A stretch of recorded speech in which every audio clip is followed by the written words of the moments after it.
In this week's very special episode, we visit the East London Liquor Company and talk to their founder, Alex Wolpert. And we thought it's only fair to review one of their bottlings in our scoring league. So we'll be trying their London Wheat Whisky. And why not head over to our social media accounts at Whisky and Things Podcast on Instagram and at Whisky and Things on Facebook and Twitter. And please give us a rating or a review. We love all that as well. It's great for our egos and, Give some dopamine. They need massaging. They definitely need massaging. I need please, dopamine. Do I just it. need more Go. dopamine. Go. Dopamine. Dopamine. Go.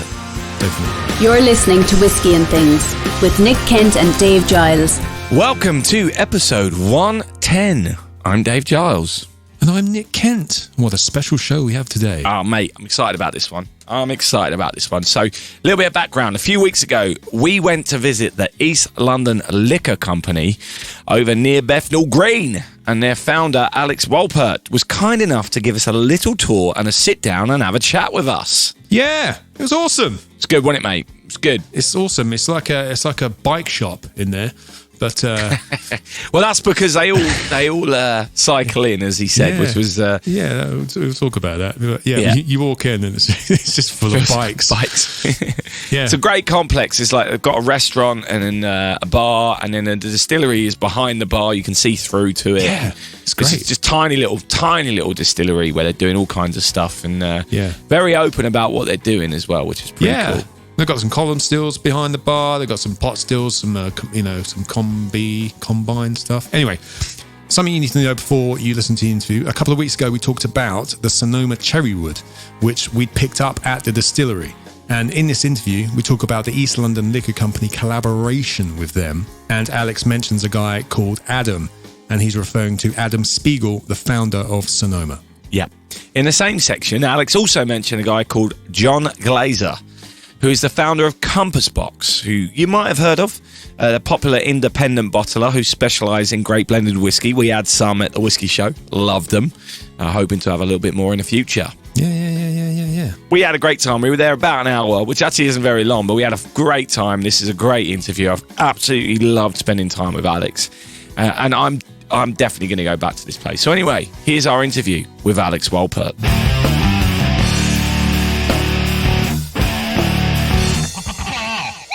Hello, Alex. Hey. Thanks for having us. Here we are at the East London Distilling Company. Have I got the name right? I mean, that would be a good start, wouldn't it? It would be, and you got it wrong. Oh, there you go. East London Liquor Company. There it is. There we go. There it is. And we're in their tasting room, and we're joined by Alex. How are you today? Good, yeah. Good to have you both. Thank you for letting us in. Yes. Just letting us in. You're giving us a lovely whiskey, which we'll be talking about. We'll talk about in a bit. Yeah. So, Alex, let's go to the start. Teach me about this place. When did it start? What's the history of it? Of course, yeah. So, I mean, it feels like decades, but it's only coming on to 8 years, actually. I mean, I set the business up, 2014. We got the keys, January 2014. 6 months later, we were distilling. So it was a speedy old turnaround. And probably about 6 months after that, we started distilling whiskey. So we started with our gin development, and then 6 months later, we started with our whiskey, and we've been going ever since. Wow. Was whiskey always the aim, or was it to be a general spirit distiller? So yeah, it's interesting. We get asked that a lot. I think there's a lot of whiskey distilleries that use gin as a kind of commercial tool, and there's a lot of gin distilleries that use a little bit of whiskey for a bit of intrigue. And I think we kind of don't sit in either camp. We really want to hold both, the tension of both. The kind of the day-to-day element that gin has, and the kind of emotional element that whiskey has. That really, when you ask someone to tell me about whiskey, it invariably is when a family member, quite often an uncle or a dad or an auntie or someone says, this is the first time you got to try whiskey. So that emotional element of whiskey feels really, really important to what we do, and it's hard to hold the balance of doing whiskey and gin, because people either label you as a gin distillery or a whiskey distillery. And because we've been laying whiskey down for 7.5 years and not selling a lot of it, what the public see most of is gin. Right. And so just working very slowly, consistently to build the story of our whiskey through actually having more product to sell becomes a lot more exciting when you've And, as we were just chatting, we finally got a lot more whiskey to release because we scaled our production up in 2018. So from this month, from April, our London rye and single malt releases will be much more constant in much higher volumes to be a kind of permanent 2 SKUs in our portfolio rather than having these releases and then it comes and it goes sort of 3 weeks later because everyone buys their allocation and then it goes. So that's a really exciting thing for us to be having those permanent SKUs as part of our portfolio. And we've still got lots of fun single cask stuff in the pipeline, lots of collaborations with breweries. There's a lot of fun stuff that's happening anyway. Yeah. But yeah, we're finally in a position where we can be, viewed equally as a whiskey and gin distillery. And to come back to your question, my background was really working the on-trade as a bartender to start with and ended up running bars and pubs. And it felt very appropriate given where we are and given how the business was sort of formed, that the on-trade was where we built the brand and therefore that whiskey and gin have equal importance. Right, absolutely. So we really want to maintain that tension, and it's lots of dynamic discussions every week internally about how we do that, but it is really important that it's both. And gin is not there to cash flow whiskey. Gin has a really important part in the on-trade, in a bartender's toolkit of what they use. Yeah. And, we developed our gin recipes with drinks in mind. We developed 3 gins off the bat. A gin that was sort of gin tonic focused, gin for forward, a gin that was Darjeeling tea, pink grapefruit, Chinese cinnamon, dry, perfect for martini, which a consumer might not appreciate, but bartender immediately is like, yeah, I get that. Amazing. Yeah. And then we have a really oily, savoury gin, which is Negroni focused. You've got sage, thyme, bay leaf, lavender. So again, everything we approach, be it gin or whiskey, we're thinking about what's its final moment before it gets drunk. Is it a bartender serving it? Is it a consumer pouring it? And what are they looking for? And how can we help that process? Absolutely. I've never heard that before. Thinking of it in that way, almost reverse engineering it. Aren't you really? Backwards. Thinking about what you would need as a barman rather than not just the customer. Yeah, whoever it is, whoever the end user, if you like, is. Yeah. Sounds a bit corporate, but if you're selling a rye, what do people know about rye? What do people expect? And then how do you deliver more, if you can, than what they expect? And how does that support what they're doing? Are they making a Manhattan? Are they making a Boulevardier? Whatever they're making, be it with gin or whiskey, whatever cocktail it is, or is it actually a customer who has tried maybe an American rye and is wanting to see a development or a change or a kind of, and I think the fun bit is where rye tends to be associated with America. A lot of American distilleries are distilling on the grain. We're not. And so we've really got this opportunity to find our own little niche with what we think makes our rye whiskey special. And we've really been experimenting with yeast strains, with fermentation time, and how do we extract the characteristic of what it means to be a rye whiskey without necessarily thinking we have to be 51% rye. We have over time ended up being 51% over rye. We did a lot of development where we weren't.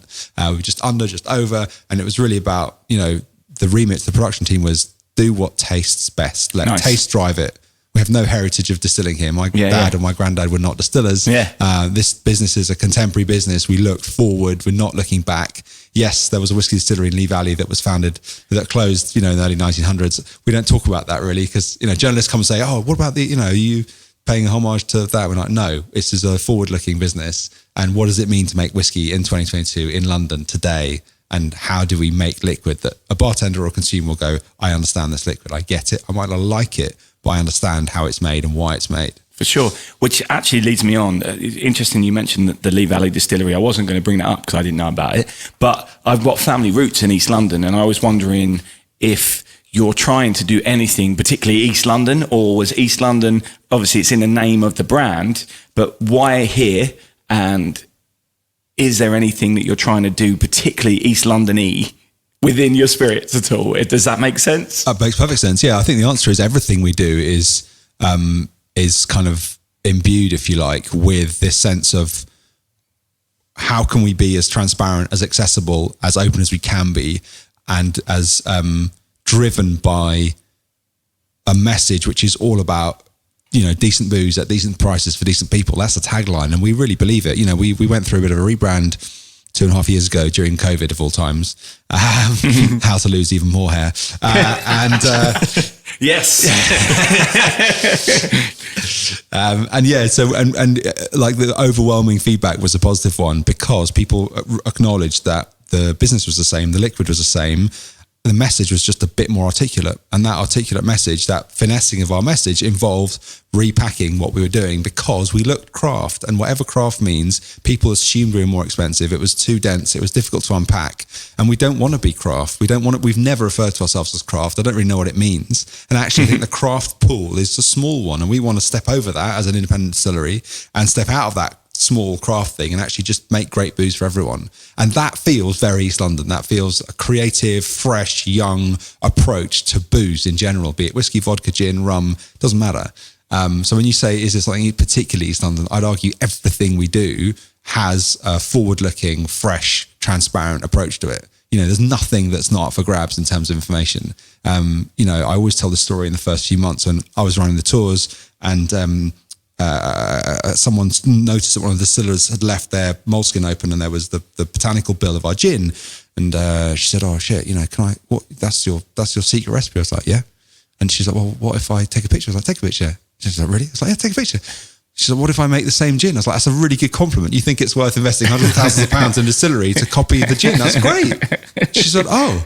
I was like, obviously, if you call it East London Gin, I'll sue you. But otherwise, happy days. And I think, people don't really, people are so unused to this completely open door policy. Everything we make comes from that room that we've just walked in. Yeah. Everything. And, when we were brewing a local brewery in the first 18 months of our life, we told everyone, our team are going to Crate, we're brewing there. They're taking our mash bill, they're working on it, and we're driving it back. It makes no commercial sense. We're going to grow out of this. But to start with, that's what we did. And I think people were very surprised at how open we are. There is nothing that you can't ask me. I might not know the answer, but there's nothing I'll say that's not for your ears. Yeah. And I think in the booze world in general, that's different. There's a lot of smoke and mirrors in the booze world. Absolutely. I'm sure there is. Talk about being open. One thing we spotted on our research, the fact you're doing a collab with another distillery, the Sonoma. Yeah. How did that come about? And you're going to do more of that with other people, or? Yeah, absolutely. So we still do actually. We import Adam's California whiskies, his bourbons, his ryes, and we have done for the last 5 years. It's excellent liquid. It's really, really, it sort of stands head and shoulders above a lot of other American whiskies, I think. And so we love importing that anyway. But we were talking about what does Adam bring to the whiskey market that we don't, and vice versa from a flavour point of view.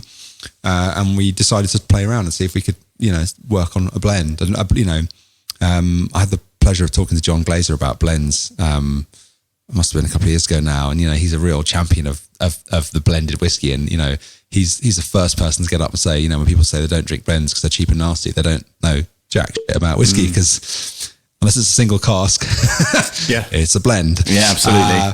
And so that real kind of, we thought, well, let's be a bit provocative about this and let's do a blend, because what's better than doing a transatlantic blend where we actually get to say, we're using a high rye bourbon and a high wheated bourbon to blend with our rye. You've got three very different grain characteristics that are atypical in their current environment. How do you blend that to create something that the two of us could never do by ourselves? And so that was really interesting. And, yes, unfortunately, blend is still a bit of a dirty word in the booze world, and we're working very hard to sort of change that. But I mean, these fun little projects like the Sonoma Blend, we did 2 of them actually. They make up a tiny fraction of our whiskey output. They're there for our production team to flex their muscles and play and experiment. We did a wheat whiskey, which actually Adam was here when so he distilled it with us and gave us some counsel, because he's a wheat whiskey expert. He makes amazing wheat whiskey in California. So we made a wheat whiskey with him, and that was really lovely because we used like 35% unmalted wheat, 30% malted wheat, 35% malted barley, and then 5% corn. So there's a real little something else in there just to lift it out a little bit. Maybe. So a tiny fraction of sweetness, and it's beautiful. It's one of my favorite things we've done over the last few years. So yeah, I think that the experimentation can never stop. We've got lots of experimentations with breweries where we've taken their casks, we've taken their wash, and then we've put the distilled whiskey back in the same cask. Yeah. Be it like stout porter barrels or other casks. So with 40 foot with Sam Brooks. There's a couple of others as well. So yeah, that's definitely part of the fun. Do you think that collab experiments like this are really useful in terms of stopping the word blend being a dirty word? Because if people see the name of 2 distilleries on there that they know, they'll have more confidence in the product rather than just seeing the word blend, which could come from anywhere. I think sometimes what people think when they see blend. Well, that could be anything from anywhere. Whereas actually when you're upfront and open and say, well, you actually got this amazing distillery and this amazing distillery pooling their whiskey together to try something, it's a blend. But actually, you can trust this. Yeah. And do you think that's actually worth exploring with other distilleries as a result to try and get rid of this dirtiness of the word? And I am guilty of it in the past, by the way. I've been very open about that. And yeah, I mean, absolutely. Yeah, I think I guess the part of the problem is that we're all in an echo chamber of people who love whiskey. Yeah. So if they see East London and Sonoma, hopefully they either think, oh, I love their whiskies, or I don't, and then they're either going to buy the bottle or not, based on their opinion or their taste of liquid. But the general public is going to take a lot more than just a tiny little distillery like us doing a few experimental blends to move the tide. I think it's also really incumbent on the big whiskey brands to educate the consumer more, because they're blending, and actually arguably blending is just as skillful, if not, dare I say more, am I going to get in trouble for this? It's just as skillful as the distilling process. Save myself a whole load of grief. So yeah, it's just as magical a thing to be playing with and working on. And be consistent with as well. I think that's something that's always blown my mind is, you're not using the same liquid every time, but you've got to create something that tastes the same as it did 10 years ago. Exactly. I mean, that's such a difficult task. It's amazing. And, the kind of joy of where we're at is we're such a young whiskey brand that we don't feel pressured to release the same liquid every year. Nice. We know that we're going to release a London Rye and a single malt every year. And we know that there's going to be a through line of flavour that's going to be consistent, but it's going to get better. Why? Because we're a young team and we're constantly evolving and working on stuff. So it'd be insane of me to say, we've nailed it, we're just going to keep doing the same thing. Yeah. That'd be insane. Because we haven't. And the liquid's incredible, but there's constant room for development, improvement, and finessing and changing. And so that's really ongoing. And I think given, even with from our point of view, huge increase in output from this year onwards, we're still a drop in the ocean compared to the big boys. So, for sure. Whiskey! So, I mean, I've had a little smell of the single malt that you've given us a little sample of. I've been sipping it all the way around. Have you been sipping it as well? What do you think? It's very nice. I mean, I think it smells like an English whiskey. Mm-hmm. You know what I mean by that? It's got that fruitiness to it. The orchard fruit. Yeah, absolutely. Yeah. Is it a longer fermentation? Is that what you're doing? Yeah, so absolutely. So we work on, so this is a thing, when we talk about what we do and the amount of care and detail in terms of the yeast strains and the fermentation time, much longer fermentation time. There's Saison yeast here as well as distiller's yeast. But then the barrel program, again, is also really, really important. You've got regenerated French oak, ex-bourbon, ex-rye, and red wine casks. Which really give that kind of orchard note comes, I think, and I may be wrong, but comes from a mixture of that spicy stewed fruit note that comes from the rye with the kind of soft vanilla notes from the bourbon, and you get that lovely kind of top note, fruity note that comes from the red wine right at the finish.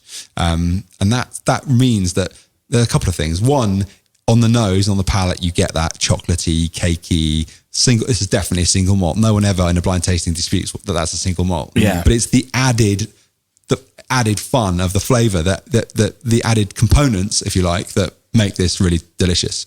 This is the first whiskey that we did the first distillation run in our big pot still, our 2000 litre pot still, and the angle of the swan neck is quite low. So what that means is that you get all the heavier volatiles coming through rather than falling back down. So that kind of almost that jalapeno spice note on the finish is what you're getting because of the angle of the swan neck. Less reflux. Exactly. Yeah. And that to me is kind of incredible, because you're going through this kind of flavor journey, without sounding really pretentious, but you're going through this perception of flavor which starts off with chocolatey and cakey notes and then develops into stewed fruit and spice and then finishes with a jalapeno kick. It's almost like a habanero little kick at the end.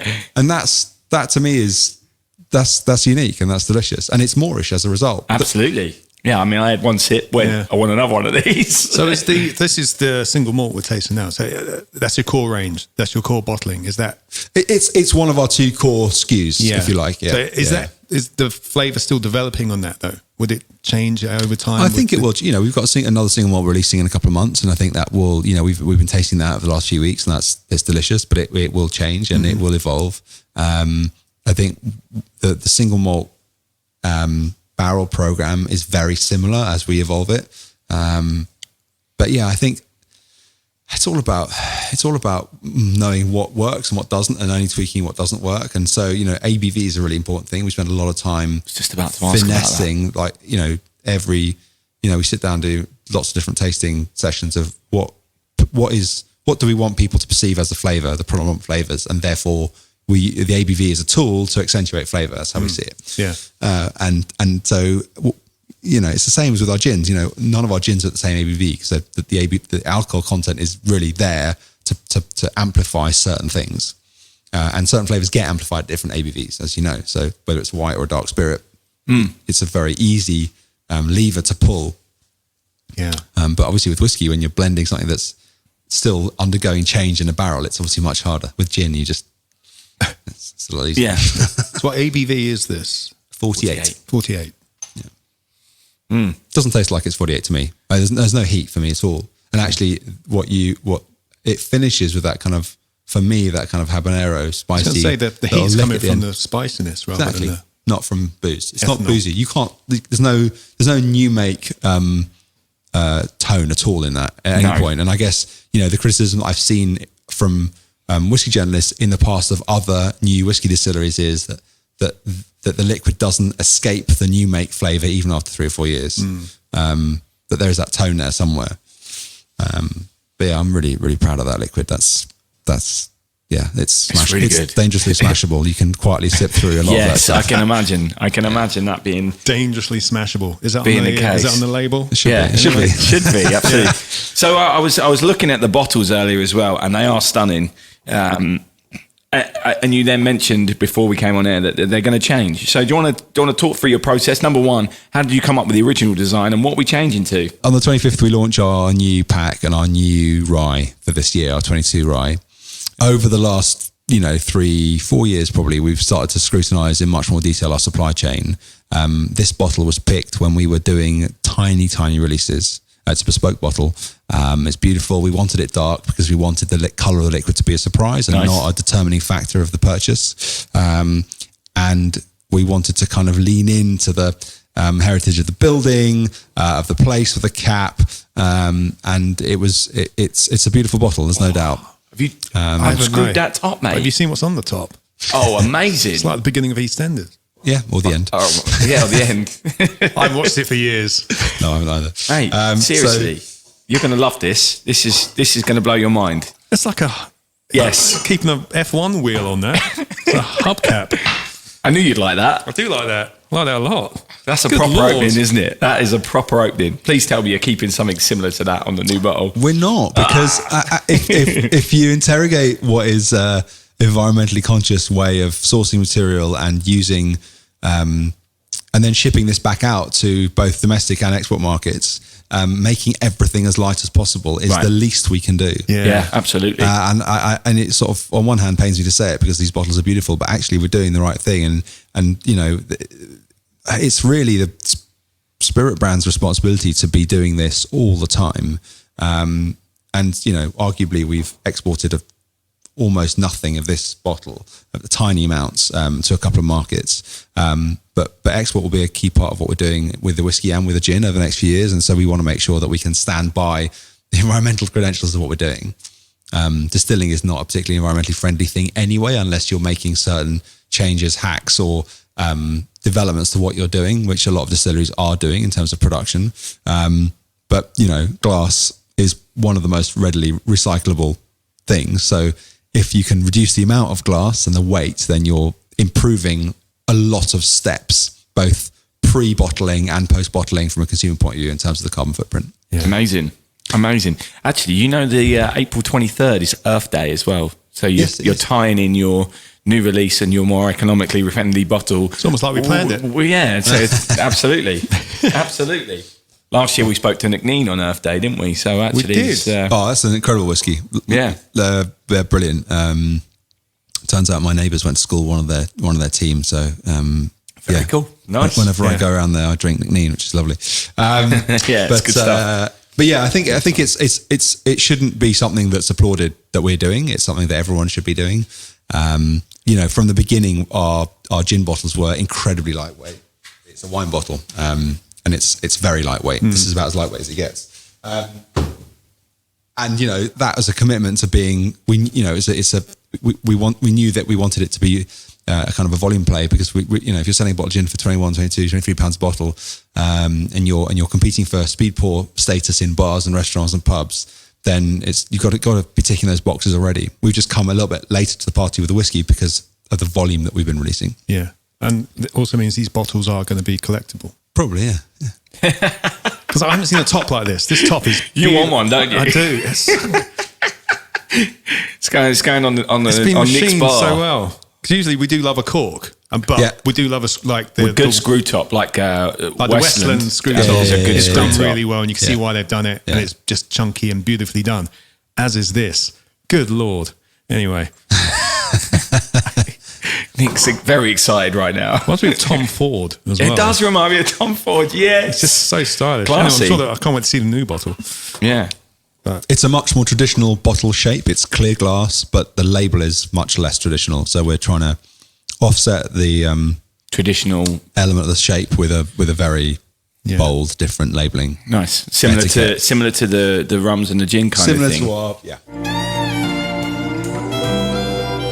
You're listening to Whisky and Things. These British people talk funny. So you did a crowdfunding campaign in 2018 in order to try and improve your whiskey production, or increase your whiskey production. How did that go? What was the mindset behind that? So we did a crowdfunding in 2018. We also did one last year. The mindset was, how can we harness our local customers to kind of get involved and be part of the journey, basically. What blew me away was the amount of our on-trade customers who invested. Bar managers, bartenders, owners who were like, Alex, we love the booze. I'm putting X in because I believe in it and I believe in you. And that was, amazing, really. I mean, kind of... very affirming. Incredible, really. Yeah, you never know with these things before you launch what actually happens. And so, in 2018, it gave us the opportunity to scale the whiskey up significantly. Which we're now getting the fruits of. Which is incredible. And I think, the age-old sort of tension of how much do you release, how much do you hold back, as a young indie brand that's we're really kind of in our early phase of development, you kind of think, well, if we're selling out of all our whiskey, why don't we just release a little bit more? But then how much do you hold back, and what do you hold back, and why do you hold it back? And scaling our production up gives us a lot more freedom to hold more back if we need to, but also gives us the opportunity to pitch for bigger listings. And also, as we've talked about with the pack changing, we'll be able to really bring past the economies of scale onto the customers and therefore bring the price down. 75 quid for a bottle of whiskey when you're doing a few hundred bottles, to me, makes perfect sense because there are no economies of scale. Yeah. And those that understand it buy it, and those that don't buy it, and that's fine. That is what it is. But if we can, which we have, brought the price down quite significantly, it'll mean that the shelf price will be, something like 20 quid less on the shelf. Oh, wow. Which is a real game changer. And that's our commitment to saying we are actually passing all the economies on to the customer. And this isn't an opportunity for us to trouser more margin, but actually to build the brand. And it's a much, much, much more long-term commitment. And what was the mission statement phrase you used earlier? Good value booze. Yes, decent booze at decent prices for decent people. Yeah, absolutely. Yeah. There you go. So that's exactly what you're doing by passing on the economies of scale. Yeah. Nice. Yeah. This is a lovely setup, lovely building you got here. We're in the tasting room. People can come here and have tours and stuff. Absolutely, is that right? yeah. So we run tours for the on-trade for bars and restaurants and pubs from Sunday to Friday. I'm doing one this Sunday for one of our key customers who it's the only day off. And then we do consumer tours, Thursday, Friday, Saturday. Right. And we tend to have, about 100 people coming through the doors every week who've paid to do a gin or whiskey tour. They start upstairs in the distilling space, seeing the kit, being talked through that, and they come down here and trial the liquid. And it's a real open door policy where we want people to experience everything we do. And then they can, get a table in the restaurant, have some rotisserie chicken or have a Negroni, and, we hope that no one leaves sober, right? Well, talking about upstairs, there's a lot of bikes up there. Do you also fix bikes? Is that part of the business as well? What's the deal? No, we all cycle in, which is a good thing. Oh, right. But we're all too lazy to park them outside, also because, we're in East London and it's not always there when you come back. Glad you said it. All right. But upstairs, lovely bar upstairs, and we had a little look. The whiskey selection is very impressive as well. Not just your own stuff, but you've got a wonderful collection up there. Is that something you're passionate about? Introducing your consumers or your regulars to new flavors they may not see in other bars as well. Absolutely, yeah. I mean, a couple of people came in early doors and said, "Why have you not got your own product? Why is there other brands?" I thought, well, actually, I think it probably shows a bit of confidence in what we do, that we're showcasing other people's brands, but also it's a neighborhood cocktail bar. It's our brand home, and it's where you come to do tours and tastings. But we also get a load of locals coming in. Thursday nights, first night we're open, there'll be people coming through the door. They'll order a Guinness, they'll order a whiskey chase, and they'll sit down and quietly read a book. And that's also that's our kind of giving back to the literally to the locals, of saying, we've got a spot for you, which is a neighborhood cocktail bar. You don't have to drink our products necessarily every day just to come in and have a pint. We've got local breweries on draft, and so a good selection of whiskey is important. And also it means that we can talk about what we're doing in the context of a global context. People talk about English whiskey being a thing that's coming online more, and there's lots of noise about that being a more formal thing in the English whiskey scene. I think that's really, really good, and we're part of that movement and very glad to be. But I think there's a bigger piece there, which is New World whiskey, which is not just based on region and locality and geography, but actually based on a mindset and a way of making whiskey and a way of talking about whiskey, which is kind of breaking down the very old school approach to whiskey, which we're very much not part of. Yeah. And that's really exciting, because, I was at the Whiskey Festival in Croydon on Saturday, and I bumped into one of the founders of Kiru, and we were talking about, what he's releasing, what he's doing. And Mika was great. He was just talking about, it's a very fresh, new approach to everything they're doing, because there's no one saying, we did it like that 30 years ago, so you have to do it the same way. It's the same with us. So it's always lovely to catch up and talk to people who are of the same mindset. And that's bigger than English whiskey. That's just a new world whiskey approach. And don't get me wrong, I love Scotch, and there's some, I've got a lot of Scotch at home I really enjoy drinking. But I guess it's just about knowing where we sit in that landscape of whiskey producers and what we're adding to the party. Because if you're not adding something, then exactly right. Yeah, for sure. Thank you very much for joining us, Alex. It's been a pleasure. It's been great talking to you. It's been fantastic. Good luck with the new releases. Thank you for coming all the way down, and cheers. You're listening to Whisky and Things with Nick Kent and Dave Giles. Well, that was a great interview, mate. As I said earlier, I loved being there. Absolutely loved being there. Top guy. And I'm looking forward to seeing what else they do. Yes. He said that he's got some new stuff coming out. Or that new rye he's talking about with a new bottle. It's apparently being launched on the 25th of April, which I think is a couple of days ago as this comes out, hopefully. So we haven't seen that bottle yet, because we were recording this a couple of weeks in advance, to be honest. But yeah, looking forward to seeing that. Absolutely. And as I said, I can't wait to go back and visit this place. I want to take my parents there, our East London family roots. I just think they'd love it. I think they'd love being there. The food smelled amazing in the restaurant, didn't it, when we came out? Don't get me started about the food. The food smelled amazing. That was special, wasn't it? They do. I'll tell you what, it's clever what they've done as well. They've put the shop in the restaurant, so the smell draws you in as well. Yeah, absolutely. And you don't want to leave. No. Right, so we also walked out with a bottle of the London Wheat Whisky. Yes, because there wasn't many bottles left. What we were drinking during the show was the single malt. He gave us a sample of their single malt. Yeah. So we got something different. And now we're gonna briefly do a little bit about this and our scoring on this to have something on the chart, because obviously we didn't score the single malt when we did it, because we were right there. It would have been rude to do that in front of him. Yeah, and we didn't have proper tasting glasses and stuff. We kind of, so not down to him. We just kind of didn't say we were going to be tasting and stuff. It was just it was a bit off the cuff, shall we say? But we very much enjoyed the whiskey we had. But now we're going to give it a bit more of a fair Whisky and Things treatment. Yes, absolutely. Oh, look at this bottle. It's beautiful. Anyway, so I'm going to open one. Yeah. Well, we talked all about the bottle in the interview, so I don't think we need to do that again. We both don't, but are big fans. This top is fantastic, everyone. Yeah. So go have a look at it. Not so easy to pour from. I nearly spilt some there. Well, thanks for the heads up.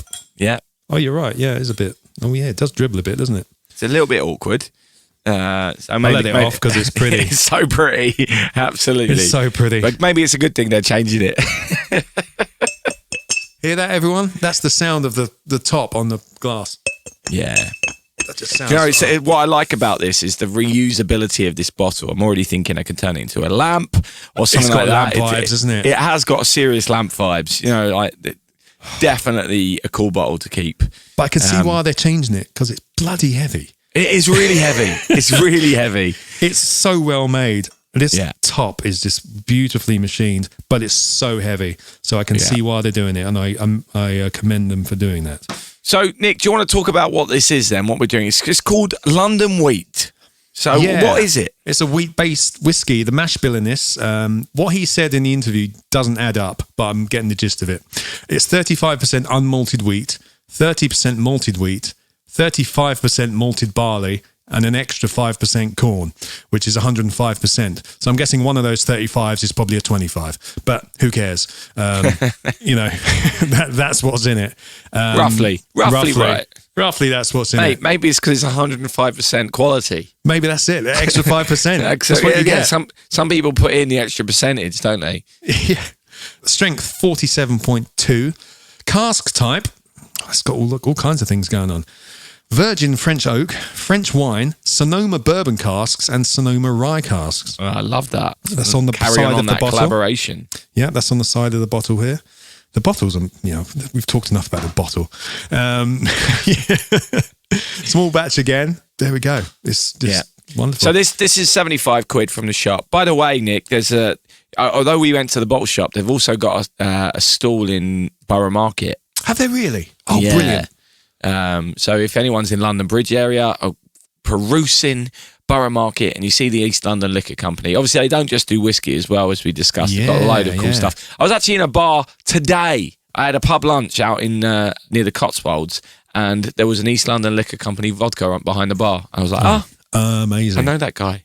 I was that. Did you tell the barman? I know that guy. Yeah, I did. Yeah. Anyway, on the nose, mate. This, do you know what this reminds me of? It reminds me of that French whiskey, Bren. Okay. It's that sweetness. It's very different, isn't it? It's very different from... It's really different. It's really pleasant on the nose. It's quite perfumey. It's... Yes. Oh, that's a great shout. Yeah. Very perfumey. Yes. There's almost a hint of lavender in there, isn't there? Oh, it's just very pretty. Oh, mate. Oh my. What are those little purple sweets? Parma Violet. Yeah, it reminds me of that. Oh, that's something special. Oh, that's really good, isn't it? Oh my, we've both omide. We've omide already, mate. George Sakai will be a happy man today. Yeah, that's really good, isn't it? That is really good. It's hard to describe. Do you know what? I was really unsure about whether I should have got the single malt when we were in the shop. Yeah, because I enjoyed that single malt so much. Yes, I'm really glad I got this. Me too. One, there wasn't many left. The single malt they're going to be bringing out all the time, I think. I think the London Wheat is going to be a bit more selective, because you can't get it at the moment on their website. On their website at the moment, you can only get the East London single malt, the East London blend, and the ELX Sonoma, which is what we talked about in the interview. Right. That collaboration bottle. So yeah, only 3 on the website at the moment. But again, more stuff coming out. The rye should have come out 2 days ago with the new bottle. So go check that out, everyone. Yeah. I'd love to... try the rye. Yeah, what's interesting about that is that they are passing on the reduction in the costs to the consumer as well. With that, I can't believe it's going to be like £20 cheaper. Yeah, in a world where price of going up for everything, I mean that's amazing. Because 75 quid for this, yeah. I mean I think it's worth it because it's different and I really like it and the quality and all that kind of stuff and the small batch nature of it, all those things that we've talked about. So I don't think it's too much for this, but that price will put people off. There will be people who won't buy it at that, but around 50 quid for a bottle of whiskey from East London Liquor Company, I think that's an incredible steal. Yeah. The best liquid. From such a small distillery. So, yeah, especially with London rents, mate. Yeah, why do you think I moved? Yeah, exactly. I didn't move back. Anyway, I lived out of a suitcase for 2 years, everyone, and didn't get a place back in London. I moved up to Manchester. Boring. Anyway, more about my life story in my memoirs, which will be out soon. I can't wait, mate. That's what you do when you hit 40, right? You start writing your memoirs. I'm going to have to write most of them. yeah, or ghostwrite it. Yeah, you will be my ghostwriter. I did what? Yeah. No. Mate, the amount of times I know you're going to phone me up, be like, what did I do in Bristol? Well. Never you mind what I did in Bristol. Yeah. It's going with me to the grave. Have I been to Bristol? Yeah, I must have. Yes. Yes, you have definitely been to Bristol. I've been to Bristol many times. So cool. Should we give this bit of a scoring? Yeah, absolutely. Absolutely. The whiskey. Wow. I mean, wow. It's done well, isn't it? I mean, both of us, it's our highest score. I mean, you've nearly gone perfection, Nick. I haven't tasted anything like this. It's our first wheat whiskey, I think, as well. Maybe that's why, but it hasn't disappointed, the wheat whiskey. Not at all. So Nick gave it 88.57. I gave it 80. Combined score of 84.29, which of course is top of our leaderboard by nearly 6% over single malt of Scotland Linkwood 11. So It's good whiskey, that one too. That was a good whiskey. Yeah. Yeah.